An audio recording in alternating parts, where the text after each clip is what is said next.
nos cuesta mucho salir a hacer actividades fuera de ello. ¿Mm? Yo siempre parto con esta diapositiva que me encanta por lo que es el desierto. Yo nací por allá, me amo el desierto y toda su belleza. Bueno, ya fui presentado. Esta experiencia es lo que realizamos a través de un periodo de tiempo en varias escuelas especiales, en la Universidad Finisterre en Santiago, y comenzó como una propuesta en la que, conversando con las autoridades de la universidad, de la Finisterra, eh, hacia dónde va la universidad, qué está haciendo en el área de pacientes con necesidades especiales hace varios años. Y ahí me invitaron, eh, a través del tiempo fui conociendo que de los objetivos principales de todas las universidades, sobre todo acá en Chile, es que cada vez se le da más importancia a la vinculación con el medio, a reforzar la formación en diferentes áreas, incluido discapacidad, a generar conocimiento científico por parte de las instituciones, a pasar de ser universidades tradicionales como las conocíamos a la complejidad. En Chile se entiende que las universidades más complejas son aquellas que cuentan con cuerpos académicos de excelencia y con un nivel de alumnos también de excelencia. En ese contexto, en el año 2020, yo me incorporé a final del año 2019, comenzamos a incorporar la docencia en la formación de cuidado especial en odontología, con 4 horas a la semana, una vez a la semana, y esa experiencia fue evolucionando hacia un proyecto de odontología inclusiva. Eh, el objetivo principal fue incorporar la formación en pacientes con necesidades especiales en alumnos de pregrado.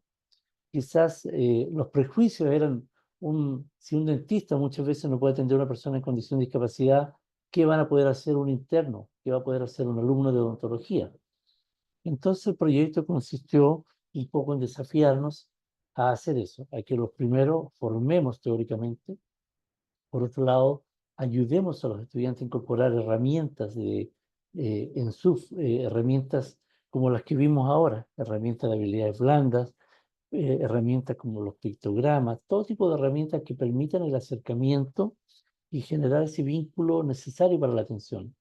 Junto con eso también sensibilizar a los alumnos, ¿ah? Porque muchos de ellos, muchos de de los futuros colegas van formándose por la vida, pero otra cosa es sensibilizarse con la problemática del otro, de la discapacidad. Y eso implica también que no solamente sensibilizar a los alumnos, sino que formar equipo con el contexto de los demás profesionales y de los estudiantes, tanto intramural como extramural. En los avances intramural, estamos hablando de los internados de la formación universitaria, hay que presentar la propuesta a los demás profesores, incluida la propuesta a los alumnos. Miren, chiquillos, vamos a hacer tal cosa, vamos a programar, ir a las escuelas. Para eso tenemos que verificar todo lo que es una programación, los insumos. Tenemos equipos dentales portátiles, tenemos sillones portátiles, estamos todos calibrados para hacer lo mismo, para evaluar de la misma manera. Bueno, son muchas cosas. Cuando estábamos pronto a partir, se nos puso la pandemia, que fue otro desafío en el camino. En ese contexto, tomamos algunas escuelas con las que nos comenzamos a involucrar, a reunirnos, eh, y realmente la respuesta fue espectacular porque todas las escuelas que tienen necesidades especiales, muchas de ellas no tienen ninguna relación, ningún apoyo se tiene el apoyo de los familiares, apoyo del lado educativo, pero desde salud casi nada, no hay ningún vínculo entre las escuelas especiales y las instituciones de salud que vayan allá, que estén presentes, que los acompañen. ¿Mm? Entonces, siempre se puede mejorar y yo creo que este es un inicio de un proceso. ¿Ah? Así como comenzamos en el año 2019 incorporándonos a la universidad, después fuimos evolucionando a través de webinars, formación, ya comenzamos a hacer un trabajo en las escuelas y que posteriormente pasó de las escuelas a la clínica en la universidad. Ese proceso de proyecto de odontología inclusiva institucionalmente debe ser eh, proyectos que debemos incorporar no solamente en la formación, sino en muchas otras instancias. Evidentemente requiere una programación, un conjunto de visitas, qué vamos a hacer, cómo lo vamos a hacer, vamos a hacer odontología en las escuelas. ¿Mm? En nuestro caso, tomamos 4 escuelas, de las cuales eran 2 de Santiago y 2 de fuera de Santiago. Y obviamente la capacidad nuestra de trasladarnos implica también presupuesto, implica también una instancia de traslado, un tiempo de traslado. Bueno, pero todo eso finalmente complementa al objetivo principal, que es que entre la formación mejoremos el nivel de humanización de la odontología. ¿Ah? Y ese desafío de, de ponerse en el lugar del otro, de estar con el otro, de abrazar al otro, de comprender su discapacidad, ¿sí? Genera la humanización tan necesaria en la formación a través de toda la vida profesional. ¿Sí? Evidentemente, nuestro objetivo es fue inicialmente ojalá llegar a la salud integral de las personas de una escuela. Creo que alcanzamos varios objetivos. En cuanto a promoción, hicimos muchas actividades de promoción, tanto con música, que ellos pinten su sonrisa, charlas motivacionales para los mismos alumnos, explicaciones individualizadas, charlas a los padres, etcétera. En la parte de prevención, aplicamos todo lo que podíamos en las escuelas: sellante, flúor, instrucción de higiene oral, todo lo que fue posible realizar, inclusive algunas prestaciones odontológicas menores, fueron realizadas en las mismas escuelas. Luego, los desafíos es qué tanto podemos realizar, qué tratamientos de rehabilitación. Habían algunos pacientes que ya estaban con algunas necesidades muy atrasadas porque sus familias no tenían accesos o porque no tenían alguna posibilidad de atención odontológica, que es el desafío principal. Entonces, ¿cómo podemos hacer que más alumnos de las escuelas puedan recibir una atención odontológica integral? Muchos de ellos en la salud en general en Chile tienen acceso a la salud pública, en los consultorios, pero a veces muy distante en tiempo, y eso implica mucho deterioro, mucho daño, porque más allá de los tiempos de los traslados y del acceso, está también la disposición desde los profesionales. Entonces, muchas veces ellos vivieron el rechazo, el decir no te puedo atender, no lo puedo atender porque es un paciente complejo, y eso implica que en nuestra formación eh, tiene que ser mejorada de que todos comprendamos que la discapacidad no es que sea algo nuevo que vayamos a incorporar, siempre estuvo ahí. Somos nosotros los que no nos incorporábamos a la vida de esas personas, y tenemos que obviamente hacerlo como lo hacen muchos países que van desde la etapa más temprana, desde la formación escolar, ya hacen una odontología preventiva. Y eso implica que nuestro entorno también profesional eh, tiene que capacitarse completamente. A veces en las instituciones, en las universidades, uno conversa con los colegas y están soñando con los implantes, con la rehabilitación, con la oclusión, con la ortodoncia, y no se habla mucho de discapacidad. Inclusive a veces tenemos discrepancias en la terminología, y lo mismo pasa con la planta docente y administrativa. ¿Ah?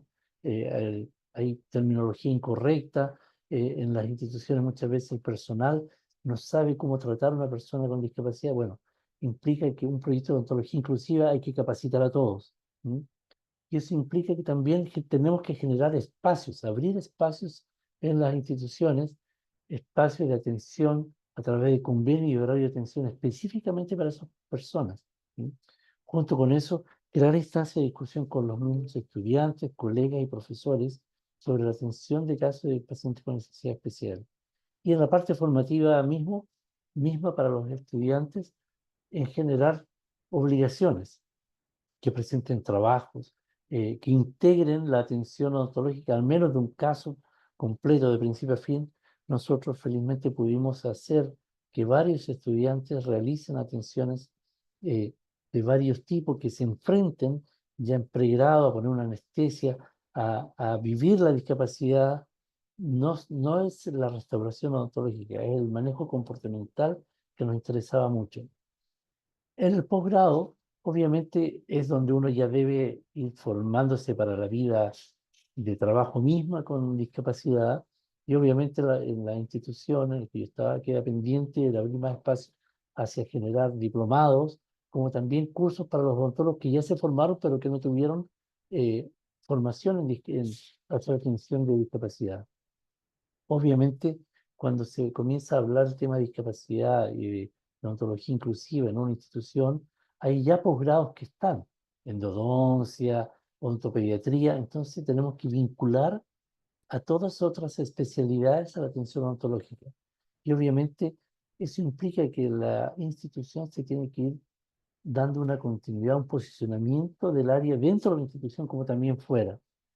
Ahora, esto implica que tenemos que también visualizar, dar visualización a lo que venimos haciendo para que conozcan qué se viene haciendo. Y obviamente la institución, como toda institución, tanto las escuelas como también las universidades, muchas veces no ponen como prioridad la salud oral. O sea, hay muchas prioridades dentro de la familia, pero también a veces eh, la acción decidida muchas veces no existe como materia de pregrado, ¿sí? Y existe como un módulo casi para cumplir, pero la acción decidida de incorporar la odontología inclusiva va un poco de la mano de los proyectos de instituciones del tipo de formación que quieren entregar.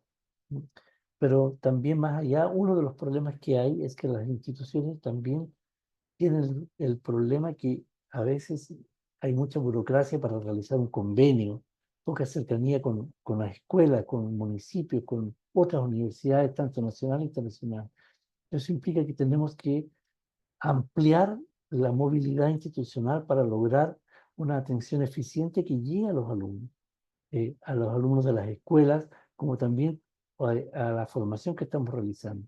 A veces hay que apoyar empresas que apoyan, eh, mejorar infraestructura. Por ejemplo, nosotros vimos que habían casos que requerían sedación en la escuela o anestesia general, que era imposible de otra manera y que no pudimos llegar a esa atención necesaria para esas personas. Vimos también que es necesario el apoyo. Algunas escuelas tienen amigos de la escuela que apoyan a las familias o los estudiantes para poder realizar actividades. Las universidades, como la que yo estoy, tienen que crear, ojalá, algún centro de apoyo como amigos de la facultad para facilitar esa cercanía necesaria en la atención odontológica. Todo proyecto de ontología, como el que realizamos nosotros, requería un registro y por eso usamos la ficha de la OMS. En el caso de las escuelas, nosotros vimos dos escuelas, principalmente donde sí realizamos atenciones, y esa escuela, en uno de ellos, había un 100% de alumnos con discapacidad intelectual, de los cuales casi todos se atendieron todos, con diferentes grados de discapacidad.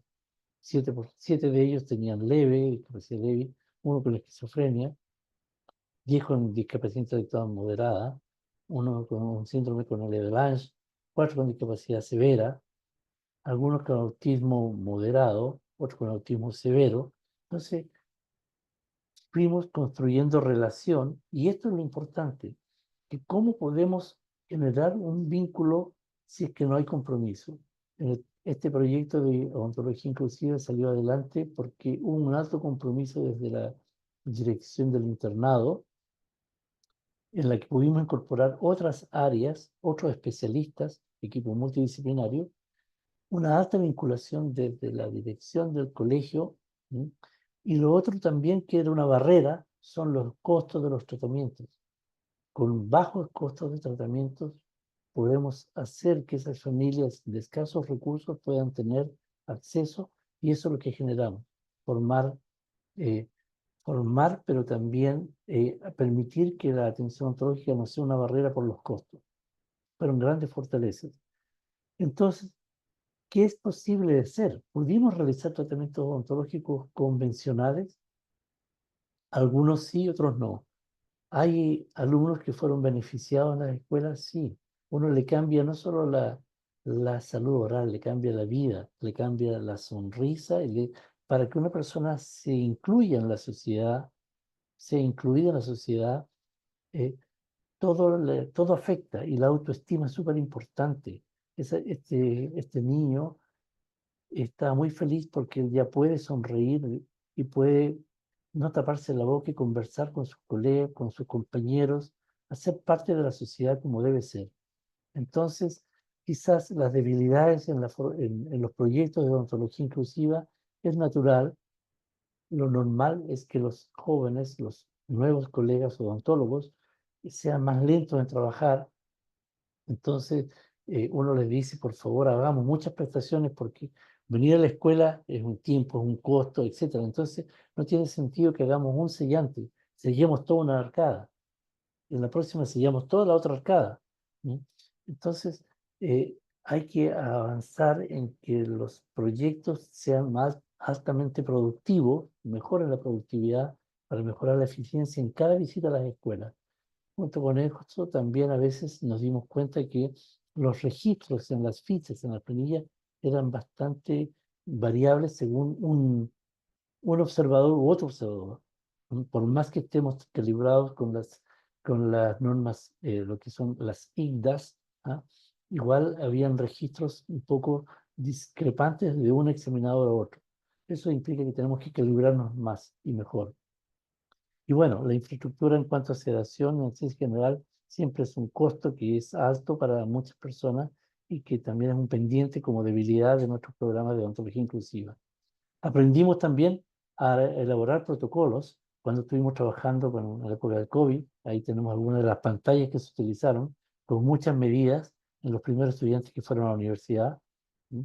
Y luego también algunos casos se realizaron atención dental en las sillas de rueda o en el lugar que teníamos acceso en las mismas escuelas y eso fue un desafío porque llevar la odontología portátil a una escuela fue una bonita experiencia, ¿sí? Porque a veces, desde que nos faltó una lámpara fotocurada en alguna oportunidad, hasta cómo poner una silla, los jóvenes tienen grandes fortalezas de que se acercan y eso es vínculo terapéutico que a veces nos cuesta más a los odontólogos más viejos, los jóvenes lo desarrollan mucho más fácil, mucho más simple, de manera mucho más cercana, expedita, con menos barreras prejuiciosas. ¿Sí?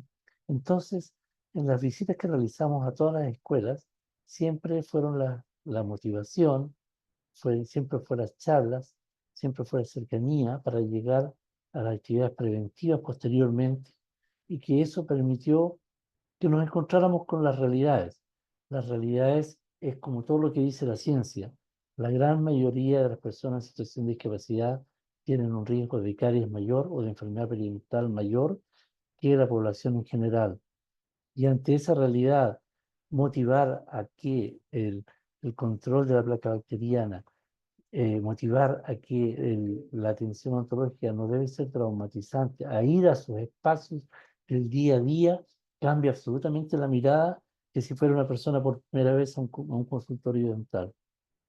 Ciertamente los índices nos muestran daño, pero también nuestra acción permitió que llegáramos con una gran fuerza de mano de obra. ¿Sí? Y eso implica que muchos estudiantes fueron por primera vez a una escuela donde realizamos aplicaciones de fútbol en la escuela, sellantes en las escuelas, eh, charla a los padres, capacitación al personal auxiliar. Hoy día las escuelas que intervenimos cambiaron su mirada. ¿Sí? El cepillado que antes era una rutina más que cumplir, hoy día es altamente relevante y eso cambia la vida. Sabemos cómo la prevención y la promoción tienen un alto impacto en la vida de las personas. Entonces, todo esto implicó también que realizáramos una generación de conocimiento a través de que nuestros propios estudiantes vamos a tener un ciclo de charlas que estamos organizando en la universidad, está cambiando la mirada institucional. Junto con eso, todos los estudiantes del internado están realizando hoy póster y trabajos científicos de los casos clínicos que vieron en los propios alumnos, ¿sí? Y también nuestra inserción como institución a nivel de formación en congresos nacionales e internacionales. Y en conclusión, ¿qué podríamos decir? En las evaluaciones y en las encuestas realizadas a los propios internos de la universidad, todos consideran que las actividades de vinculación con el medio han influido positivamente en el compromiso de la formación de su carrera. También que considera muy importante haberse realizado, haberse acercado humanamente en las visitas realizadas a las escuelas. Y lo más relevante aún es que casi todos estudiantes de pregrado que están en la etapa terminal, ya siendo casi colegas, consideran que es altamente relevante, que ojalá debiera existir una especialidad que se encargue de la atención de personas con necesidades especiales. Otra conclusión es que para bajar estos índices debemos dar continuidad en los programas. No podemos hacer programas puntuales de unas 3 visitas y adiós, hasta nunca más. Esto debe durar y permanecer en el tiempo. Por eso que nosotros debemos pensar que la planificación de todos los programas no es una sola oportunidad, sino que es un inicio de un programa sustentable y eso es lo que se debe hacer. Tenemos que superar barreras. Antiguamente la odontología era mucho más excluyente, inclusive clasista, limitado por la tecnología, por el conocimiento, por segregación social. La discapacidad era hasta una vergüenza social. Hoy día hemos aprendido a superar esas barreras, ¿ah?, para lograr una inclusión, y eso implica un compromiso institucional. En la foto de abajo está nuestro decano, nuestro rector visitándonos, y que obviamente la mirada es que muchos de esos pacientes con necesidades requieren un dentista especializado en sus necesidades. Y para allá vamos, para allá va la formación, y este proyecto de ontología inclusiva en las escuelas ha permitido acercar un poco a esa formación que estamos esperando. En resumen, como institución, hemos, estamos evolucionando, estamos haciendo historia, hemos pasado a una ontología ideal, una más real, de una ontología más excluyente a una ontología más inclusiva, y de una formación tradicional estructurada a una versatilidad amplia, tanto humana como profesional, y de esa atención ontológica que antes era por lástima, hoy día va a una atención profesionalizada que da mucho más dignidad a las personas. Finalmente, terminar con un video.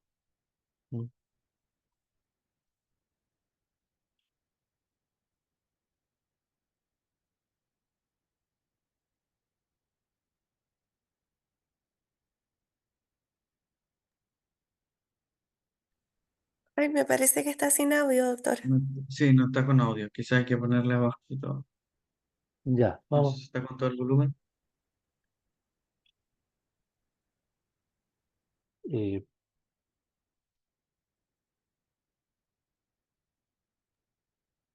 O lo otro ¿Me es que escuchan ahí? al momento de compartir pantalla, uno puede seleccionar compartir también audio. Quizás ahí no se compartió. Voy a, voy a dejar de compartir.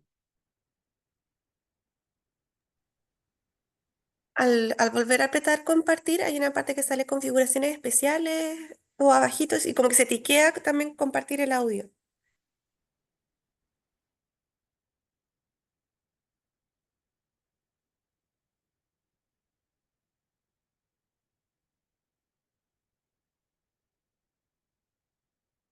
Un segundo, por favor.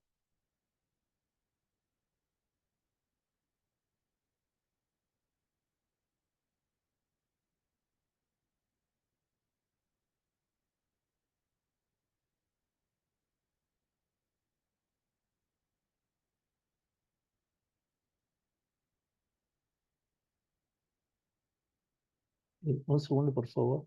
Voy a tratar de compartir el audio, que es muy importante para que... Usted me dice, doctora, que en el compartir audio arriba, Sí, lo que pasa es que al momento de poner compartir en Zoom, hay alguna parte, no me acuerdo si es abajo o arriba, se selecciona una parte de configuraciones especiales y hay que tener seleccionado que se comparte además de las imágenes el audio.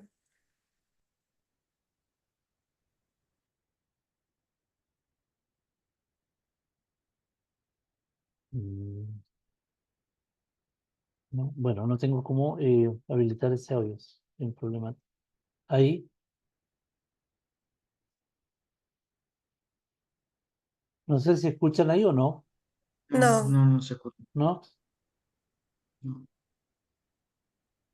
Eh, No, es que es como en el momento de poner compartir en Zoom, antes de proyectar su pantalla. Compartir. No me aparece en compartir la opción de opción compartir.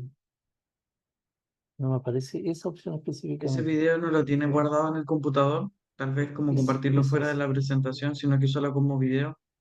Sí, lo puedo, lo tengo ahí. Eh,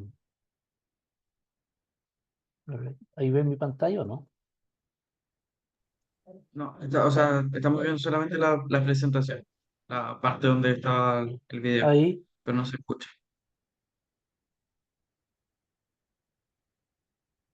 un segundo, por favor. Tengo que tratar de poner en otro formato para que podamos verlo. Pero bueno, en resumen, lo que quiero plantearles es que la atención ontológica en las escuelas son programas que a veces nos desafían y que permiten eh, unir muchas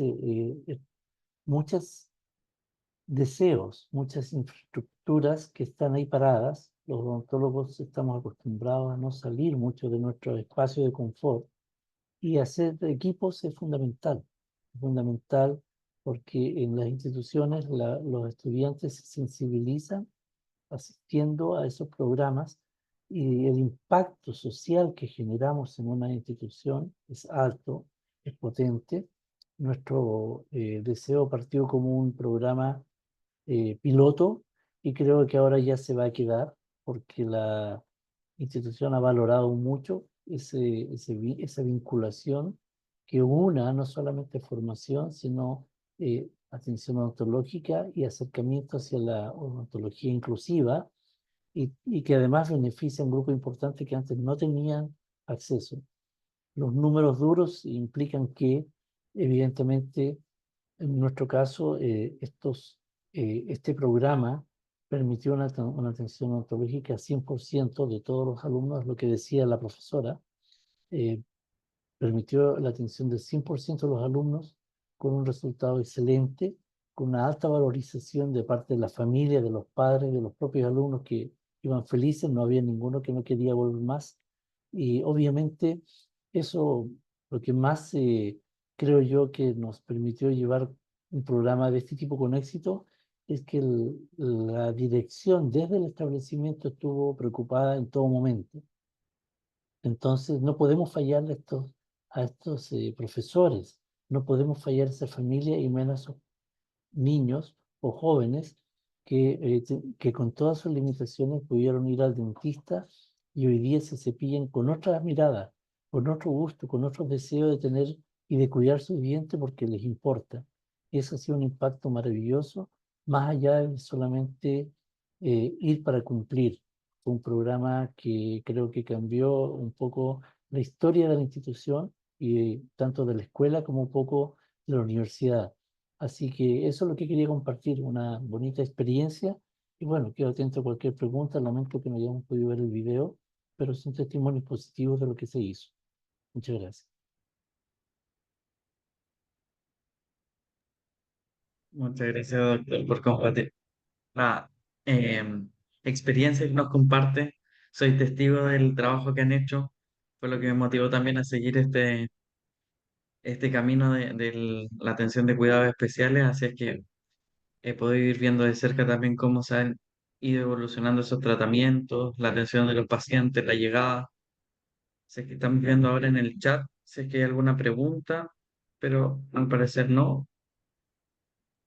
No, felicitaciones, doctor. Me quedo con el mensaje de la importancia del trabajo colaborativo, que al final es la única forma de realmente crear cambios sociales y más inclusivos en nuestra área. Así que, y en toda área en realidad. Así que muchas gracias. Bien. Bueno, seguimos entonces con nuestro programa. ¿M? Tenemos, tenemos a nuestra siguiente expositora, la doctora Patricia López. No sé si está por ahí la doctora López. Patricia, ¿sí? Y doctor, buenos días. Aquí estoy. La doctora Patricia López, un gusto de estar con usted, de compartir, de conversar. Y Bueno, ahí la voy a dejar con el doctor Pablo para que la presente, la doctora Macarena también. La hicimos madrugar hoy día, ¿ah? Son Ah, 3 horas no de se diferencia preocupe. con México y no nos percatamos, la pusimos en el programa, que creo que ya son como las 7 de la mañana. ¿Ah? Sí, doctor, no se preocupe. Por eso no hay ningún problema. Bueno, doctor Pablo, por favor, le pido que presente a la doctora Patricia López. Perfecto. Buenos días, doctora Patricia, gracias por estar con Buenos nosotros. días. Voy a hacer una breve introducción. Entonces, el tema a tratar de la doctora corresponde a los factores de riesgo a enfermedades bucales en población con discapacidad. La doctora es especialista en odontopediatría, diplomada en diagnóstico y tratamiento del paciente con discapacidad, diplomada también en atención odontológica a personas con actual de la Universidad de Anahuac, perdón, Mayen, profesora de carrera titular a medio tiempo, académica de pregrado y posgrado de la Facultad de Odontología, con 31 años de servicio académico, fundadora y directora de la Asociación Dentistry and Disability, perita registrada ante los órganos del Poder Judicial de la Federación, Consejo de la Judicatura, perdón, Federal del Gobierno de México. Muchas gracias, doctora. Es todo suyo el mando para poder Sí, continuar con la presentación. sí, muchas gracias. En un momentito ya compartimos. Creo que por ahí se activó un micro. Sí, ahí ya moteamos ahí está. Ya estamos listos. Sí, Permítame que se pase en presentación. está cargando. Ok. Ahí sí ¿Tiene se ve. algún video en tu presentación, doctora? ¿Perdón? ¿Tiene algún video en su presentación? No, doctora. Ah, ya. No, de todas maneras sí ya activé el sonido porque no lo tengo, que yo recuerde, no, pero por si las Ok. dudas ya lo activé. Muchas gracias. Gracias, doctora. Pues muchas gracias en verdad por esta invitación, la agradezco. Y pues efectivamente lo que nosotros vamos a ver en esta mañana es una revisión sobre los factores de riesgo a enfermedades bucales en población con discapacidad. Y yo lo voy a hacer de una manera general, no me voy a concretar hacia un tipo determinado de discapacidad, porque como vamos a ver, hay algunos de los factores que se comparten entre varios tipos de discapacidad. Y quisiera iniciar con esta frase donde nos dice: pensar constantemente con elementos de ciencia, nacidos de la observación, en todo lo que cae bajo el dominio de nuestra razón y en su causa, he ahí los elementos para ser filósofo.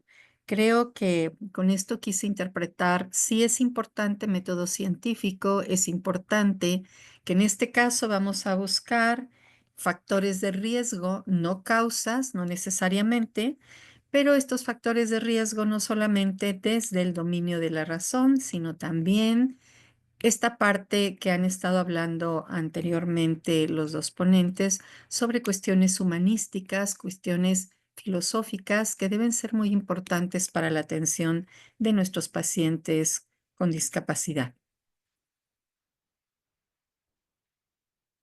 Y bueno, quise enumerar de la manera como voy a hacer la presentación de estos factores de riesgo y vamos a llevarlo bajo 4 temas, 4 subtemas. Uno, el concepto, cómo se define etimológicamente factor de riesgo y también cómo se maneja desde la Organización Mundial de la Salud. Posteriormente, en antecedentes, punto número 2, ¿desde cuándo se utiliza esta terminología en el área médica? Después, ¿cómo se clasifica? Vamos a ir de manera general hacia lo específico, enfocándonos hacia factores de riesgo para enfermedades bucales. Y por último, nuestro cuarto punto sería efectivamente ir desglosando estos factores de riesgo, irlos explicando para de alguna manera nosotros poder intervenirlos, hacer esta prevención para que estos factores de riesgo no ocurra la enfermedad. Entonces empezamos con lo que sería nuestra definición de factor de riesgo. Pues factor es el que hace, riesgo viene del vocablo rischio, risk, resecare, que se refiere a un peligro. Por lo tanto, siguiendo esta definición, de acuerdo al diccionario etimológico, un factor de riesgo va a ser todo aquello que va a aumentar las posibilidades de que se pueda producir un daño, lo que no implica que necesariamente acontezca. Y de acuerdo a la Organización Mundial de la Salud, tenemos que es cualquier condición, característica, exposición o un comportamiento de una persona que pueda aumentar las probabilidades que pueda contraer una enfermedad o que pueda sufrir una lesión. Aquí sabemos que podemos tener, ¿verdad?, factores de riesgo modificables y factores de riesgo no modificables. Dentro de los factores de riesgo modificables, pues estarían todos aquellos hábitos que se realizan. En este caso, cuando nos estamos refiriendo a población infantil o población con discapacidad, pues no voy a incluir, ¿verdad?, estos factores que pudieran ser el tabaquismo, pero tenemos otros que pudieran ser, pues, una dieta inadecuada, que falte esta ejercitación o que estén sometidos los pacientes a estrés. Por el contrario, tenemos factores de riesgo no modificables que van a estar atribuidos a la edad, al género, a la raza, a historia familiar y aunque no se pueden modificar, sí podemos ejercer ciertas medidas para controlarlos a fin de reducir el riesgo. Dentro de los factores de riesgo, les comentaba, no necesariamente son atribuidos a que son las causas, ¿sí? Pero están asociados a que se produzca el evento.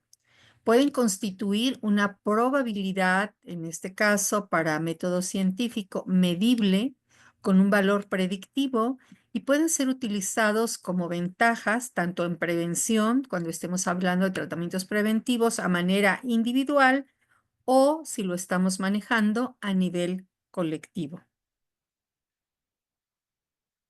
Y bueno, le daríamos dentro de nuestro checklist concepto y nos pasaríamos a ver antecedentes cuando se menciona o se refiere en medicina a este término de factor de riesgo. Y aquí es importante, en 1961, el doctor Thomas Royal Dauber se refiere a este término en la literatura médica y es muy famoso este estudio del corazón de Framingham, que es una población de Massachusetts, donde realiza exámenes sistemáticos a la población para determinar posibles causas y posibles riesgos de la enfermedad de las arterias coronarias y ligadas a lo que sería la presencia de arterioesclerosis. Entonces a él le debemos en medicina que se utilice por primera vez como factor de riesgo y de ahí se empiece a utilizar hacia otras áreas médicas, incluyendo odontología. Entonces, siguiendo este orden, vimos ya el concepto, vimos ya antecedentes y entonces vámonos a la clasificación. ¿Qué factores están ligados a estos factores de riesgo y qué clasificaciones podemos tener? Una muy puntual para enfermedades vocales. Y es así que tenemos la clasificación de Solórzano en su manual de concepto de riesgos y factores de riesgo para el análisis de la peligrosidad y nos refiere, permítanme, vamos a poner puntero láser, y nos refiere que puede ser factores ligados al medio ambiente, factores ligados al estilo de vida, factores ligados a aspectos genéticos y factores ligados a servicios de atención. Como podemos ver, pues aspectos genéticos serían factores de riesgo no modificables y los otros 3 sí quedarían dentro de factores de riesgo modificables. Nos vamos ahora a una comparación con la clasificación de Peterson, donde nos habla de la carga mundial de las enfermedades bucales y el riesgo para la salud bucal. Esto fue publicado por Organización Mundial de la Salud, donde se refiere, ¿verdad?, en cuanto a la disponibilidad y accesibilidad de los servicios, si se está contemplando en salud pública bucal algún programa de atención, algún protocolo, si hay centros de atención que sean accesibles, cercanos a los pacientes con discapacidad. También en cuanto a la accesibilidad, si tenemos rampas, si tenemos este servicio de elevadores, si dispone de todos los medios accesibles para que puedan llegar las personas. Y algo muy importante, aquí se refiere a la capacitación profesional, si estos odontólogos están capacitados o en su efecto han recibido cursos de actualización, aunque no lo hayan llevado de manera curricular dentro de su formación, si esta salud pública se está enfocando a capacitar a los profesionales, a los odontólogos para la atención de estos pacientes, en el estilo de vida, cómo es esta dieta, si está llevándose a cabo una buena nutrición, si la dieta está siendo por vía oral o se están utilizando algún otro medio por vía parenteral, y si se está realizando la higiene bucal, si es capaz de hacerla el paciente por sí solo o está dependiendo de algún cuidador. Y en lo que se refiere a aspectos socioculturales y ambientales, pues bueno, aquí englobaría factores como la edad, el género, el tipo de discapacidad para que así se pudiera determinar la vulnerabilidad si estamos ante una discapacidad física, motriz, estamos hablando de una discapacidad sensorial, estamos hablando de una discapacidad intelectual, estamos hablando de una discapacidad psicosocial o estamos hablando de una discapacidad múltiple que está involucrando más de un tipo de discapacidad. Y el desarrollo, si tenemos un nivel de dependencia, ¿qué tanto es este grado de dependencia de la persona con discapacidad? Si es capaz de realizar desde su aseo personal, de vestirse, de asear su boca o no lo está haciendo. Y nos vamos, por último, a lo que sería, en este aspecto, Peterson lo maneja como compromiso sistémico, si estamos ante algún antecedente de tipo hereditario, de tipo genético, algún compromiso sistémico, o bien estamos ante algo ambiental que ha hecho un padecimiento de tipo crónico.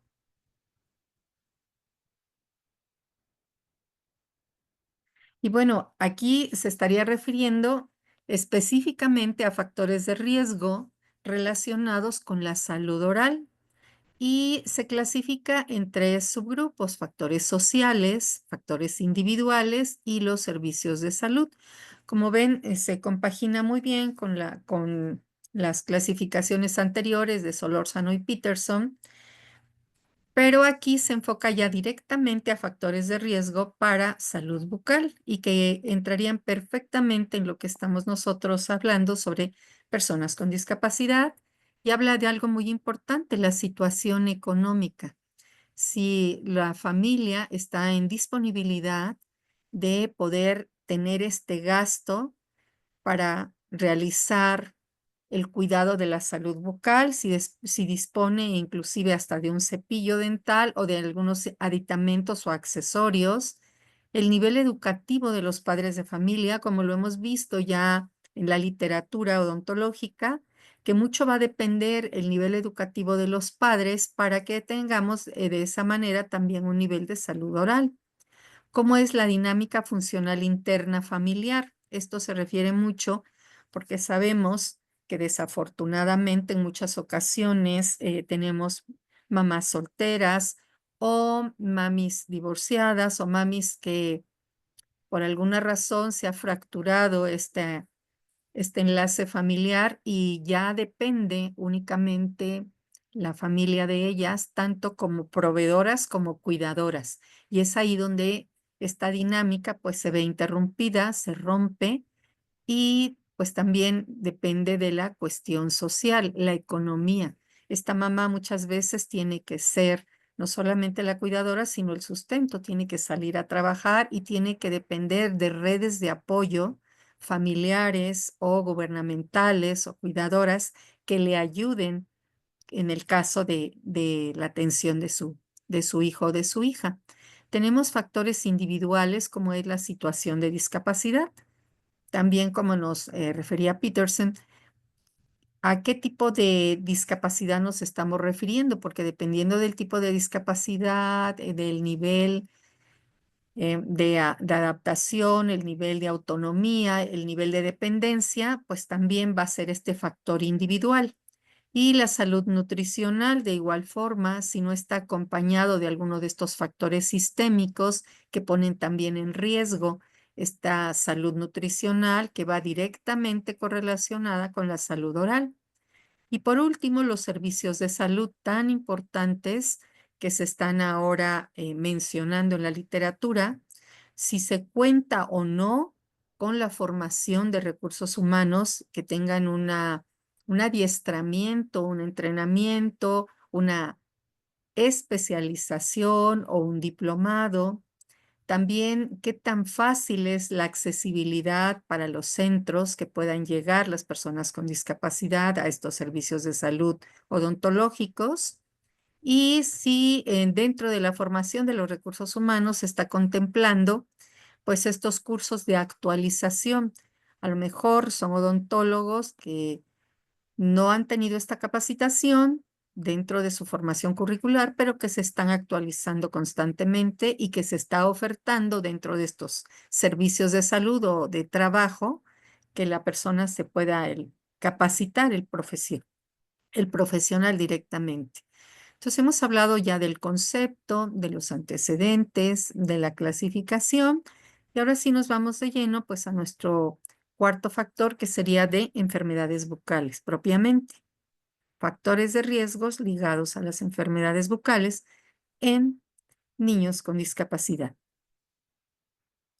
Y antes de eso quisiera que recordáramos cuestiones legales, cuestiones éticas, donde nos habla en la Convención Internacional de los Derechos, perdón, de los Derechos de la Salud, en su artículo 25, que las personas con discapacidad tienen el derecho a gozar del más alto nivel posible de salud sin discriminación por motivos de discapacidad y que todos los estados, todos los países que han adoptado esta convención, que han firmado y que han ratificado, deben de adoptar todas aquellas medidas pertinentes para que se asegure el acceso de las personas con discapacidad a los servicios de salud, en este caso, pues específicamente a servicios odontológicos que tengan en cuenta las cuestiones de género, incluida la rehabilitación relacionada con la salud. Y aunque es bien sabido que esta convención está planteando en este artículo, sabemos que muchas veces pues no es factible o no se está llevando a cabo o no se están respetando esta convención o la persona con discapacidad no conoce sus derechos. También es muy importante que nosotros sepamos que la salud bucal cada vez más se está reconociendo como una base para el bienestar general y que muchas veces los factores de riesgo que son comunes, en este caso con salud sistémica, también van de la mano o se están correlacionados con enfermedades bucales, como sería en el caso de la periodontitis. Y se realizó una reunión en el 2021 por parte de la Federación Dental Internacional, en su 74ª sesión, donde aprueban una resolución histórica sobre salud bucodental, porque ya se contempla y se integra dentro de políticas de salud global.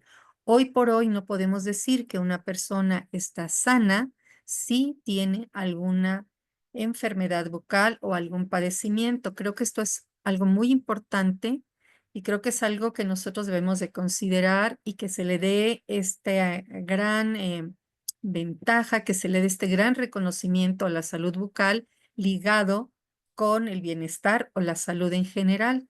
Entonces, lo hemos visto ya desde el aspecto legal, lo estamos viendo ya desde el aspecto de salud bucal en relación a la salud en general. ¿Qué tan importante es? Y sabemos que desafortunadamente con nuestra población infantil con discapacidad, pues no están exentas de las enfermedades que aquejan a la población infantil en general, como sería caries, como sería enfermedad periodontal, como serían problemas de maloclusión y finalmente problemas de dentulismo, problemas de las mucosas, enfermedades de mucosas donde desafortunadamente por no haber considerado estos factores de riesgo y por no haber realizado prevención, finalmente nuestros pacientes que llegan a adolescentes o a ser adultos, adultos jóvenes, desgraciadamente pues vemos condiciones como esta fotografía que llegan ya sin dientes, ¿verdad? Y esto es algo pues que hoy por hoy debemos de evitar. ¿Y por qué las personas con discapacidad tienen esta problemática y tienen mayores factores de riesgo para enfermedades bucales, como voy a empezar a describir a continuación? Pues es algo que Organización Mundial de la Salud nos especifica y nos dice que una de cada dos personas con discapacidad no pueden costearse una atención, en este caso odontológica, que tienen 50% más de probabilidades de que la familia sufra gastos catastróficos porque la salud se va a ver comprometida, no solamente la salud bucal, sino van a verse con alteraciones sistémicas que requieren de tratamientos, que requieren de medicamentos, que requieren de terapéuticas. Y entonces estos gastos pueden empujar incluso a la familia a la pobreza. ¿Y por qué nuestra población con discapacidad no está recibiendo tratamientos dentales? Ay, perdón, me sacó, permítanme. No sé qué sucedió, pero volvemos a compartir. ¿Se está viendo en pantalla? No, ¿verdad? Sí, Nosotros, se- o sea, yo estoy viendo la presentación sí, yo Sí. también. en la parte donde estaba hablando, sí, A ver, permítanme porque yo no la estoy viendo, pero un momentito. no hay Hoy problema. los no nos acompañan con con las cuestiones. Ahí está cargando nuevamente. Sí, sí, para que yo sepa porque sí es importante. Ok, creo que ya. ¿Ya lo estamos Ahí viendo? sí. Perfecto, Sí. Ok. gracias. Entonces, ¿por qué cuáles serían las causas por las cuales la población con discapacidad infantil no está recibiendo atención odontológica? Una es pues por falta de información. Muchas veces los padres de familia, los tutores, los cuidadores no conocen de prevención, no se les indica que de la misma forma como están acudiendo para los servicios médicos porque tiene algún problema en sus riñones, tiene un problema en su corazón, tiene algún problema de movilidad, de motricidad, de igual forma se debería de acudir a la consulta odontológica. Entonces, si no reciben esta información, los padres de familia muchas veces están tan angustiados por las entidades concomitantes que se están presentando junto con el problema odontológico, que prefieren darle preferencia al problema médico y entonces la salud dental, pues, o la salud bucal pasa a un segundo plano. Ya lo hablamos de por falta de recursos económicos, lo vimos en las tres clasificaciones, se está refiriendo, ¿verdad? Como una cuestión social. Por falta de accesibilidad, efectivamente, algunos de nuestra población infantil con discapacidad, pues tienen que depender de este cuidador, tienen que depender del traslado. A veces nuestros servicios de transporte público no son tan accesibles y entonces la persona a veces no tiene el suficiente ingreso o recurso para poderse trasladar en un automóvil, en un taxi o en un sistema de transporte que no le es costeable para la familia.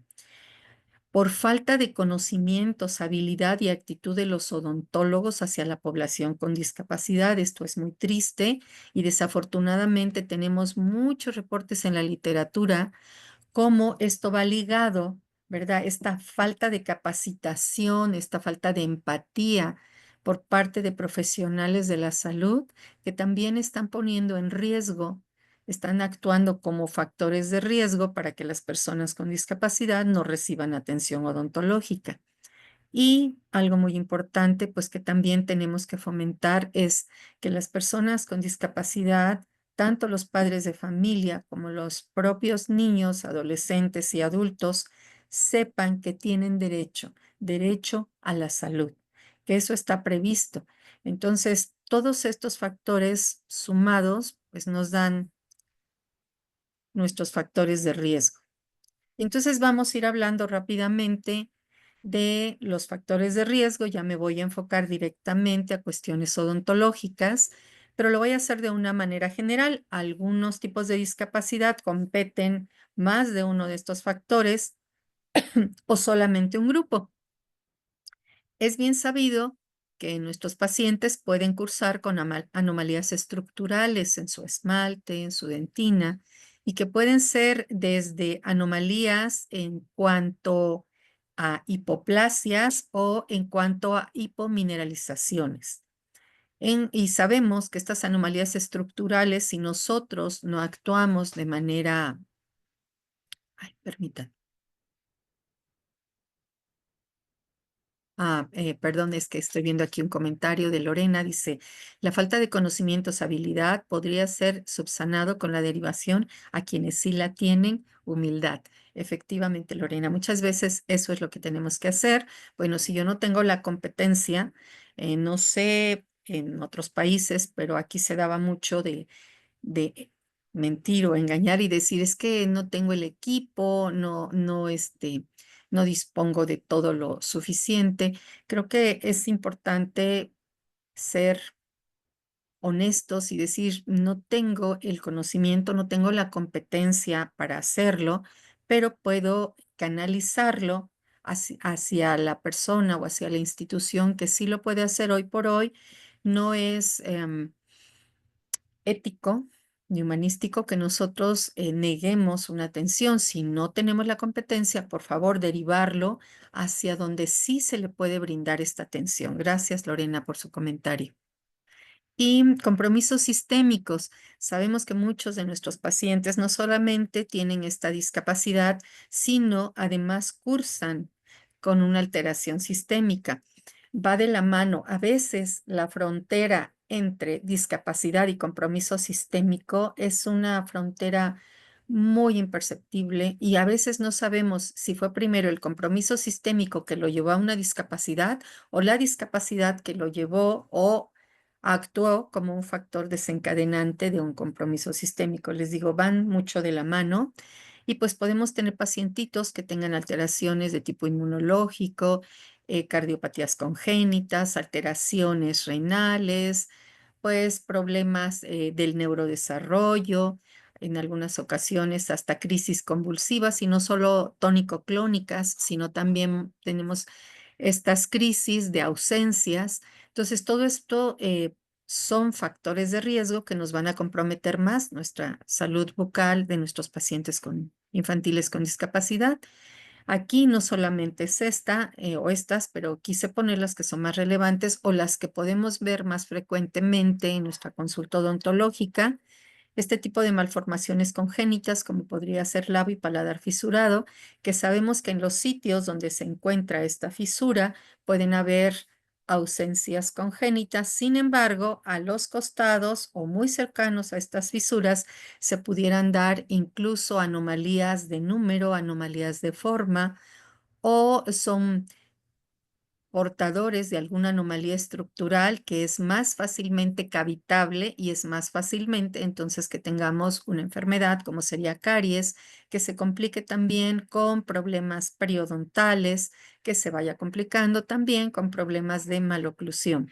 Y también lo que sería el velo del paladar cuando tenemos hipotonía, cuando tenemos este velo o esta insuficiencia que va a ocasionar también problemas no solamente en la fonación, sino en la deglución.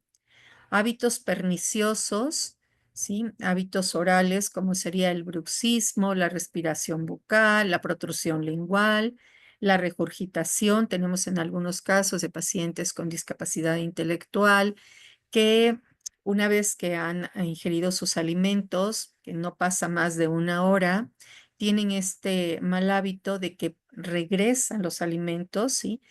Imagínense cómo están estos esófagos, cómo están estos ácidos gástricos que pues están ocasionándoles esofagitis, y a veces estos chicos llevan este alimento, lo dejan en la boca unos minutos, unos segundos en algunas ocasiones y lo vuelven a deglutir.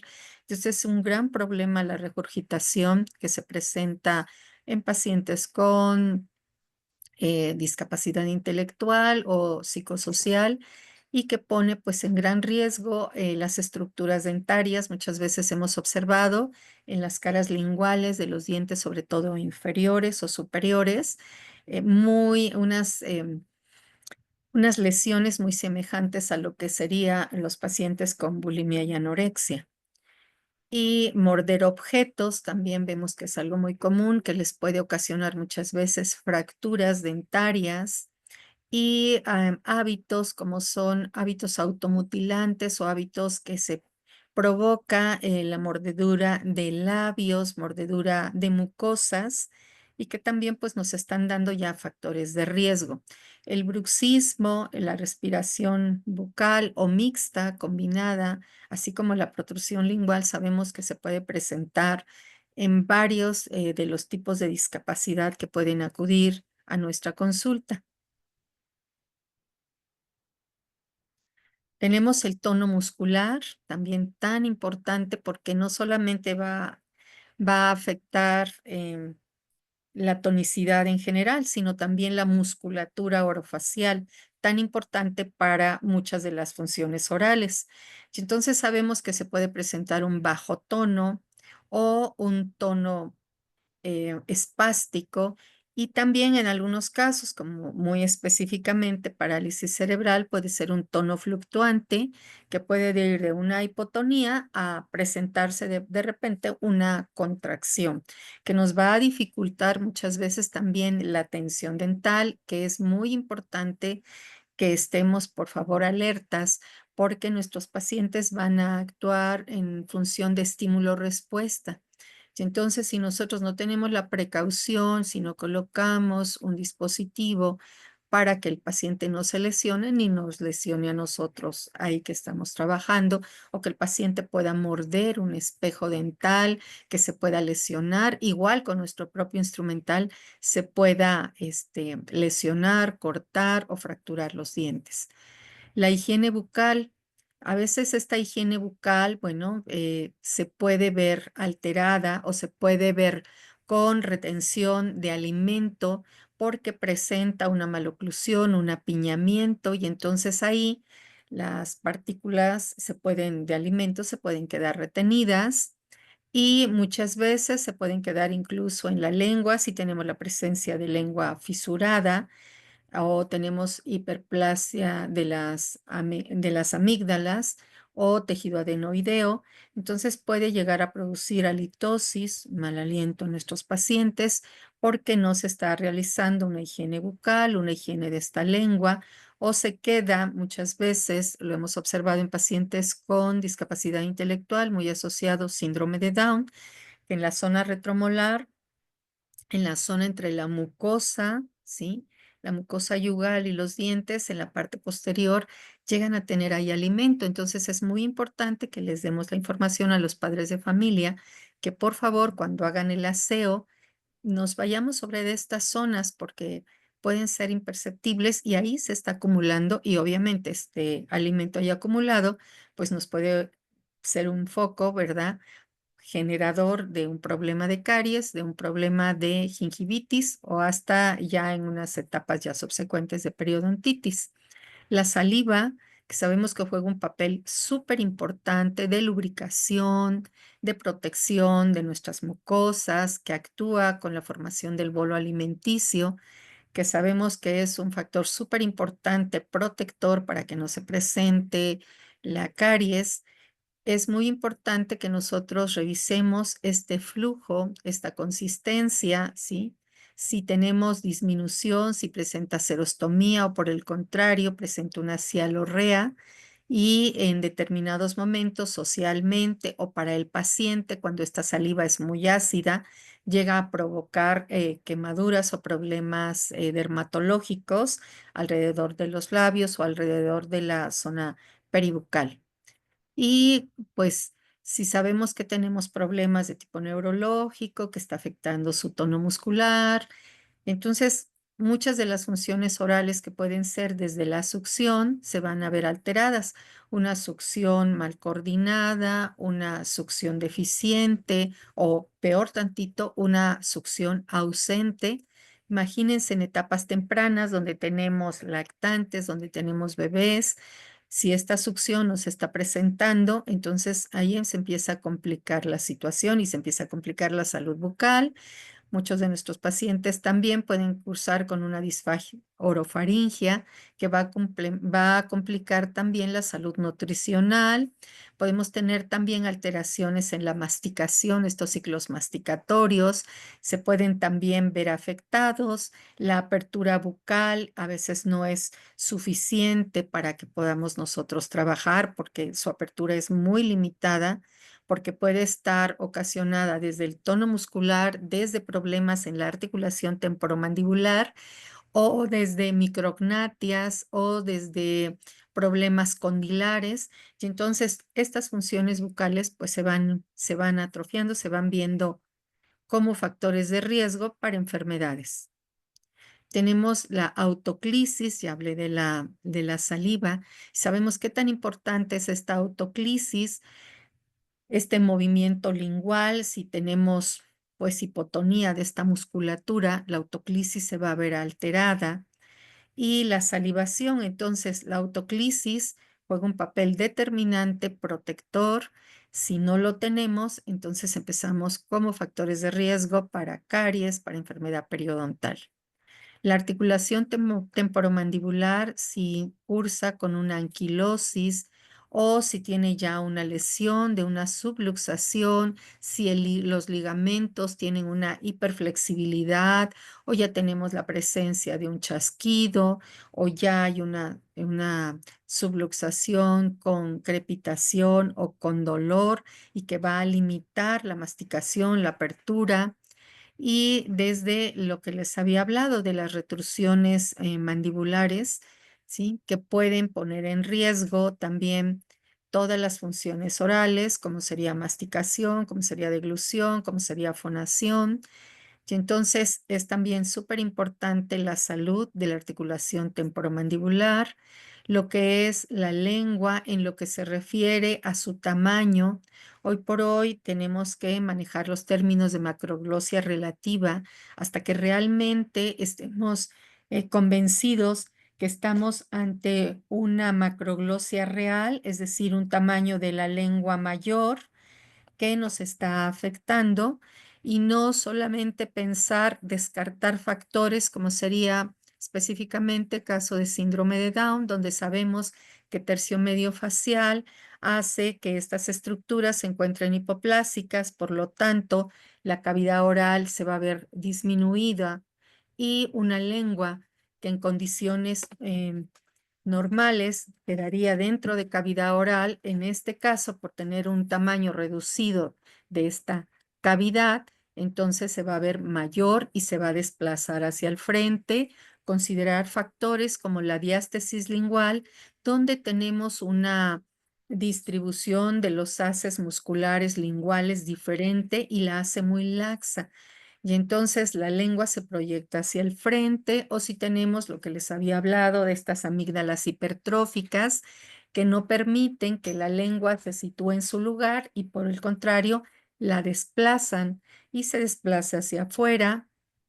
La presencia de fisuras que pudieran intervenir en la retención de alimentos, como habíamos hablado de la lengua fisurada, o la lengua que pudiera ser con hiperplasia de las papilas y que da la apariencia de una lengua, le llamamos aframbuesada, que lo que puede alterar, pues pudiera ser, dependiendo qué papilas son las que se encuentran hipertróficas, alterar desde el sabor que pueda percibir nuestro paciente. Dentro de maloclusión, todas estas disarmonías dentomaxilares, mordidas cruzadas anteriores, posteriores, mordida cruzada completa, desde la asimetría facial, que va a hacer que entonces esta parte de la orofacial lado derecho o izquierdo crezca con disarmonía, la incompetencia labial, porque podemos estar ligados a clases 2, donde tenemos mayor crecimiento, desplazamiento maxilar, el apiñamiento, mordidas abiertas, clases de angle 2, clase de angle 3.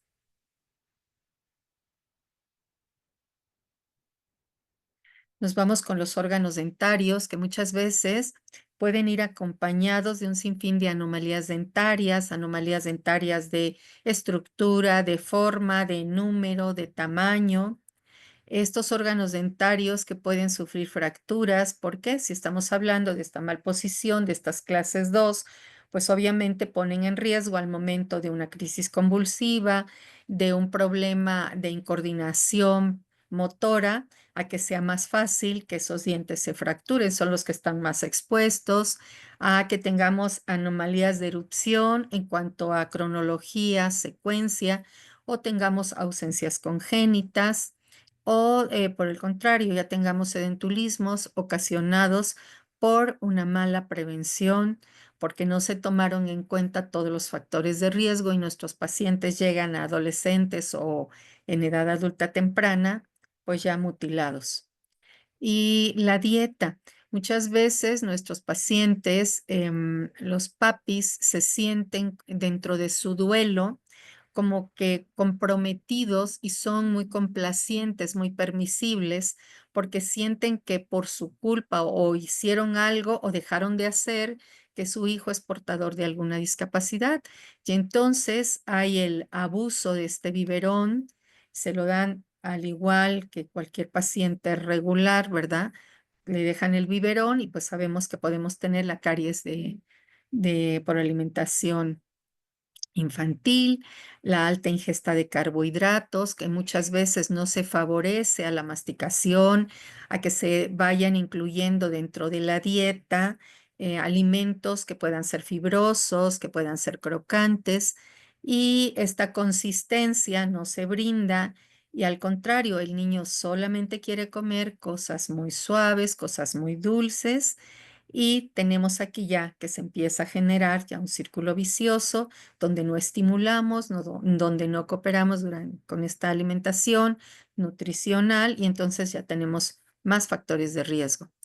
Como habíamos hablado, pues algunos de nuestros pacientes pueden tener entidades concomitantes como pudieran ser crisis convulsivas, como pudieran ser problemas de ansiedad, como podrían ser déficit de atención, como podrían ser psicosis, como podrían ser N enfermedades que pudieran ir acompañando, por lo cual es necesario que se utilice el uso de fármacos prescritos por el neurólogo, por el psiquiatra, y sabemos que su presentación, en este caso, muchas veces si va acompañado de problemas para deglución, no ingieren cápsulas, no ingieren tabletas, y entonces pues lo más cómodo es que se administren a través de presentaciones que son soluciones azucaradas, soluciones que sean atractivas para nuestros pacientes, pero con la consecuente riesgo de que son altos en azúcares. Aquí sí me gustaría hacer una mención de que nosotros como odontólogos no estamos capacitados en ningún momento para suspender o modificar un fármaco que ha sido prescrito por algún otro médico tratante del paciente. Lo que podemos hacer es solo prevenir, y lo que pudiéramos hacer en este caso, si están tomando medicamentos que son suspensiones azucaradas, no suspenderlas, sino indicarle, después de que le dé la suspensión, por favor, por lo menos enjuague su boca para que esto no sea un factor de riesgo. Si no lava los dientes inmediatamente, enjuague la boca, demos alimentos crocantes, alimentos que puedan favorecer de alguna manera la autoclisis y poder ayudar y controlar. Y si está tomando estos medicamentos, pues poner mayor atención y mayor énfasis a la higiene bucal o utilizar accesorios. Muchos de los fármacos que están dosificándose a nuestros pacientes pueden ocasionar la disminución del pH salival, lo cual pone en riesgo para que pudieran tener caries, cavitaciones, y si hablamos que pudieran cursar con problemas de hipoplasias o pomoaduración, pues esta disminución de este pH lo pone más fácilmente en riesgo de que se pueda cavitar. Y por consiguiente, sabemos nosotros que hay medicamentos anticonvulsivos que nos pueden ocasionar en nuestros pacientes hiperplasias gingivales. Nuevamente repito, no estamos capacitados para modificar estas dosis. Lo que podemos hacer es hacer un control y estar muy al pendiente de este paciente para que, si es necesario, pues realizar tratamientos periodontales, desde los recortes de esta encía, o desde tratar de que no se complique más su salud periodontal. Y los problemas socioeconómicos y culturales, ya hemos hablado, la falta de información para los padres, para los tutores, ¿sí? La falta de recursos económicos, la falta de accesibilidad, tanto arquitectónica como humana, y centros de atención que estén capacitados, el personal, que sean empáticos, y no solamente me refiero a los odontólogos, sino también al personal que labora ahí, administrativo, de limpieza. Creo que es muy importante que nosotros realicemos campañas en las cuales se sensibilice y se haga ver lo accesible que puede ser un recurso, y no solamente arquitectónico, sino humano, algo muy, muy importante. Y las citas de control, algunas veces no es suficiente con nuestro abordaje conductual y tenemos que recurrir a uso de anestesia general o sedación, porque nuestros pacientes tienen, pues, una cavidad oral muy afectada y su nivel de cooperación es nulo. Entonces tenemos que recurrir a este apoyo farmacológico, pero es muy importante decirle a los pacientes, a los papás de los pacientes, que una vez que ha sido este, tratado bajo anestesia general, hay que llevar citas de control, porque no queremos estar sometiendo al paciente, ¿sí?, constantemente para su rehabilitación solo bajo anestesia general. Aquí, una vez que se rehabilita, entrar de lleno con prevención. La prevención es súper importante y básica. Y no pensar, ya lo rehabilitaron, ya estuvo con anestesia general, entonces pues ya no va a ser necesario que lo lleve. Esto es parte de la información que nosotros tenemos que contribuir y dar a los padres de familia y tutores. Ya había yo hablado de los traumatismos, ¿verdad? Que pueden ser tan frecuentes, desde por el problema que pueden presentar, por esta mala coordinación, por ataxia, por problemas de crisis convulsivas, por problemas motores del neurodesarrollo, para la deambulación. Entonces hay que estar muy alerta y atender a estas fracturas, porque pueden tener desde nada más fracturas de esmalte, que solamente pongan algo de sensibilidad, o hasta realmente exposiciones pulpares que ya empiecen a complicar los tratamientos y se tengan que hacer ya tratamientos pulpares, o incluso en algunas ocasiones hasta extracciones. Aspectos cognitivos, si nuestro paciente sí puede expresarse verbalmente, si no lo hace gestual, si utiliza algún apoyo técnico, está utilizando lengua de señas, si se comunica por escritura, si sí tiene lectoescritura, si está teniendo problemas de aprendizaje, trastornos por déficit de atención, con hiperactividad, con ansiedad. Entonces, todos estos aspectos cognitivos también son factores de riesgo para que no se lleve a cabo un buen cepillado, una buena higiene o que no permita que los padres puedan realizar la higiene. Lo que habíamos hablado de esta malnutrición que puede ser ligada a disfagia, a problemas con los ciclos masticatorios. Entonces esto nos empieza a complicar más y son más factores de riesgo que se van a ir sumando, se van a ir sumando.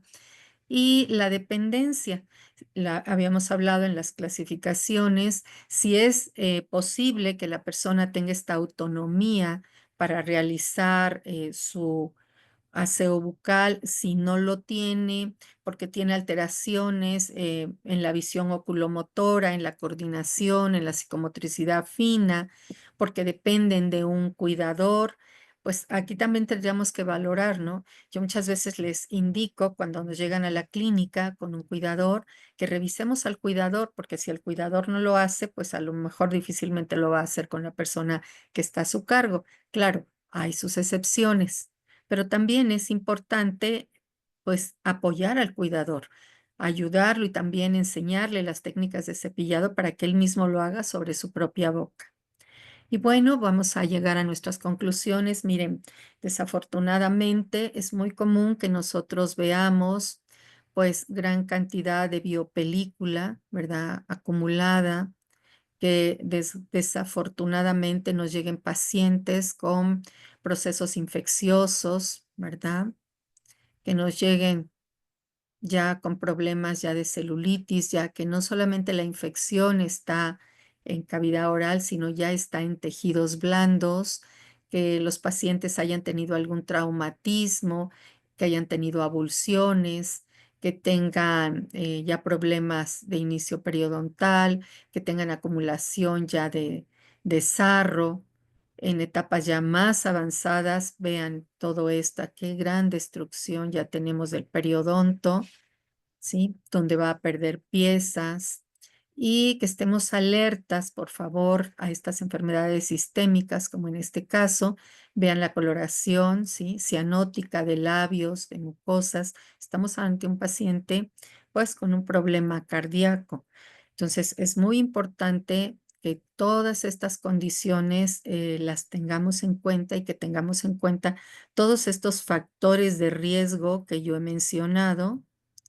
Y como conclusiones, pues que existe una estrecha relación entre la salud bucal y la salud general y hacérselo ver a los pacientes y a los padres de los pacientes, que tenemos que vigilar esta salud bucal porque esta salud bucal pone en riesgo la salud general, que las personas con discapacidad presentan mayores factores de riesgo a enfermedades bucales, sí, sí lo presentan en comparación con el resto de la población. Por lo tanto, la prevención, las citas de control, que nosotros podamos intervenir oportunamente es vital, vital e importante.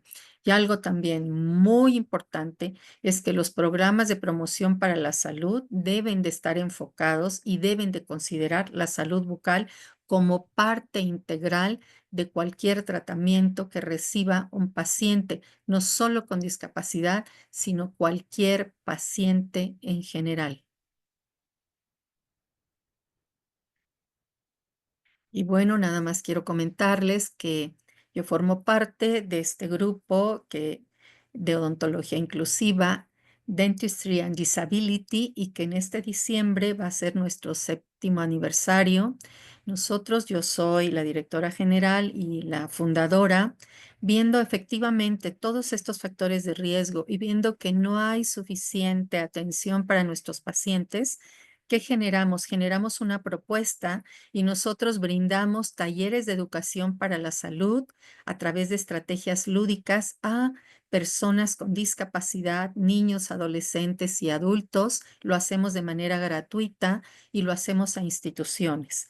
Entonces, nos sentimos muy orgullosos de de la labor que venimos realizando y que quisiéramos que más y más odontólogos se unieran a nuestra causa, no solamente en nuestro país, sino en todos los países latinoamericanos, porque creemos fehacientemente que esta puede ser una solución.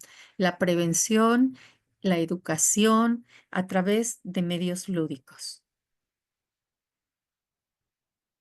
Y quisiera agradecer su atención y despedirme con esta frase de José Martí. Para los niños trabajamos, porque los niños son los que saben querer, porque los niños son la esperanza del mundo y queremos que nos quieran y nos vean como cosa de su corazón.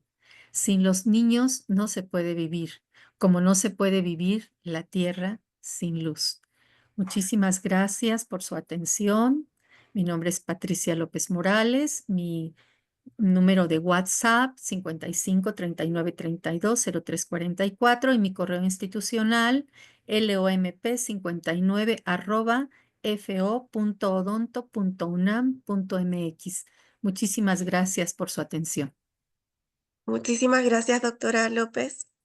Muy lindo su mensaje y qué importante todo lo que nos transmitió de todos los factores que hay que considerar, no solamente en este tipo de pacientes, sino que en todos nuestros pacientes para que al final nuestro trabajo sea lo más integral, completo y efectivo posible. Así que muchas gracias por este repaso súper completo. Ay, muchas gracias y agradecer. Vi un mensajito, la doctora Cindy desde México. Gracias, doctora, que nos está apoyando. Y sí tengo una página para seguir de Odontología Inclusiva. Está en Facebook y así se llama. Odontología Inclusiva, Dentistry and Disability. Y será para mí un honor que por favor sigan lo que venimos haciendo día a día. Muchísimas gracias. Maravilloso, muchas gracias. No sé si alguien más quiere colocar alguna preguntita en el chat. Bueno, ahí le agradecen.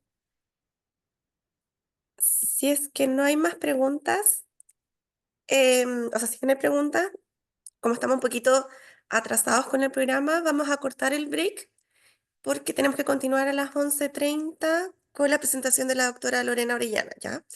Así que vamos a dar 10 minutitos de descanso para que se tomen algo, puedan hacer lo que tengan que hacer y volvemos a las 11:30. Muchas gracias, doctora.